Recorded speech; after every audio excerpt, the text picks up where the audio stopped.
سے میرے پیارے بھائیوں عام ہے۔ تو ہمارے بعض بھائیوں کو حسد کی بیماری ہوتی ہے، انہیں خواہ مخواہ کا بیر ہوتا ہے۔ کسی انسان کو اچھے حال میں دیکھ لیں یہ ان سے برداشت نہیں ہوتا۔ کسی انسان کو اچھے حال میں دیکھ لیں تو ان کے پیٹ کے اندر مروڑ اٹھنے لگتا ہے، یا پھر کہہ سکتے ہیں کہ ان کے سینوں کے اندر جلن ہونے لگتی ہے۔ انہیں دوسرے آدمی کا رزق اچھا نہیں لگتا، انہیں دوسرے بھائی کی صحت اچھی نہیں لگتی، انہیں دوسرے بھائی کی عزت اچھی نہیں لگتی۔ کسی بھائی کے بچے کا رشتہ اچھی جگہ لگ جائے یہ ان سے برداشت نہیں ہوتا۔ کسی کی بیٹی کا رشتہ اچھی جگہ سے آ جائے یہ بات ان کو ہضم نہیں ہوتی۔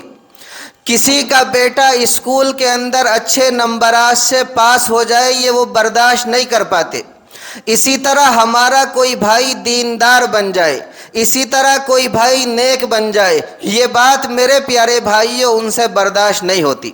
یہ حسد بہت ہی بڑی بلا ہے، یہ بہت ہی بری بیماری ہے۔ نبی اکرم صلی اللہ علیہ وسلم ارشاد فرماتے ہیں، آپ نے فرمایا الحسد یاکل الحسنات کما تاکل النار الحطب، کہ حسد جو ہے یہ نیکیوں کو اس طرح کھا جاتا ہے جس طرح آگ لکڑی کو کھا جاتی ہے۔ تو اگر میرے کسی بھائی کو حاسدین سے واسطہ پڑتا ہو، یا پھر آپ کہیں کہ دوستی کی شکل میں چھپے ہوئے بھیڑیوں سے واسطہ پڑتا ہو اور وہ ان کے مکر سے خوف زدہ رہتا ہو، اسے چاہیے کہ کثرت سے یہ دعا پڑھا کرے افوض امری الی اللہ۔